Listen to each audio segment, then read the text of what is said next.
Hello dog lovers and YouTube dwellers. Welcome to my video, guys.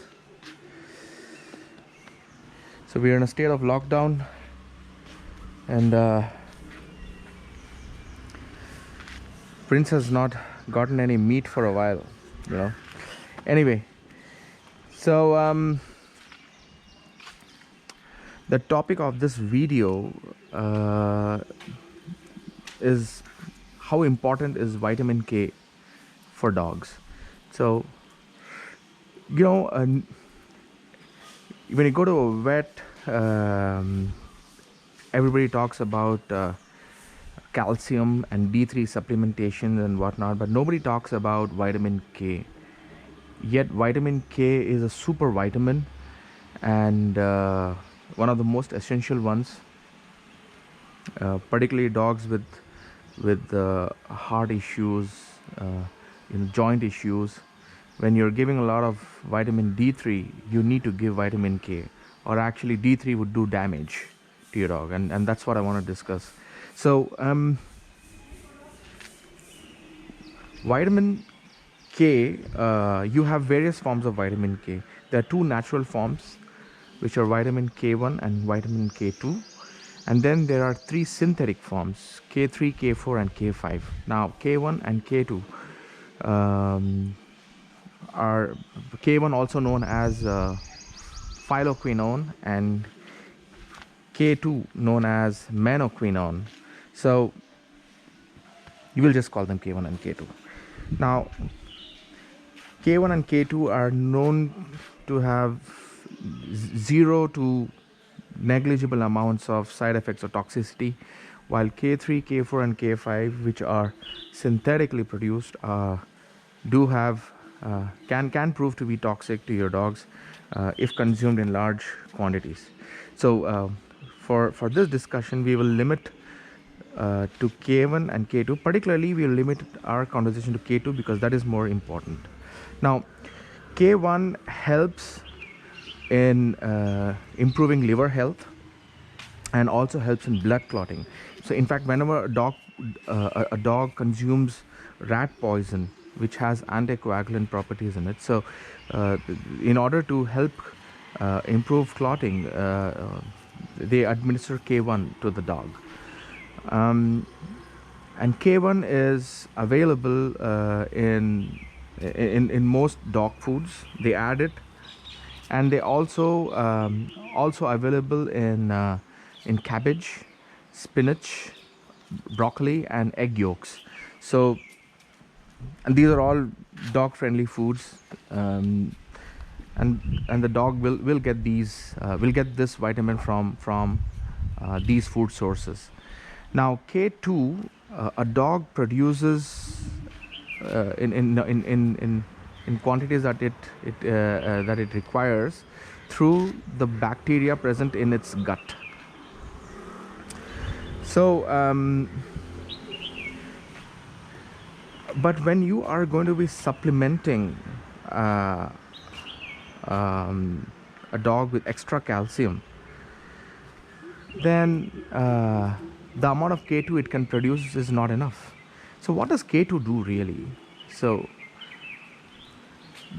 you give dog calcium, right? And that calcium needs to get absorbed. So then the doctor recommends D3. So what the D3 does is it takes that calcium that you give and it absorbs it better from the small intestine and pushes it to the bloodstream. Now you have all this excess calcium, right? But this calcium has to go to the bones because that's where you need most of this calcium, and that's what K2 does. So K2 takes this calcium from which is there in the blood, which was absorbed by D3, and then pushes it to where it's most required, which is the bones and joints and those places. And then that completes that circle, because the purpose of you giving it calcium is so that it reaches the bones, correct? What happens when you don't give K2? So you have this excess calcium which D3 pulls out and pushes it to the blood in the bloodstream, and then the blood has got so much of this calcium there which is not directed to the bones. So where does it go? It goes to your secretion organs. It goes to kidneys. So you end up having, if you have a lot of calcium, your dog could end up having kidney stones.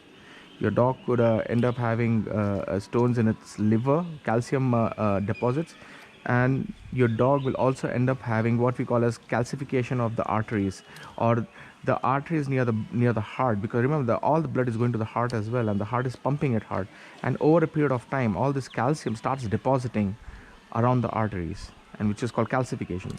So, and then which leads to the arterial openings decreasing, and finally the dog can suffer a heart attack, and it could be a fatal one. So there are real dangers over here involved if you do not give enough K2 supplements to the dog. So K2 is very important. If you're going to give calcium and you're giving D3, then it is very important to give K2 as well. So if you're not giving any calcium or D3 supplementations, then the dog can produce just about enough K2 through the bacteria in its gut.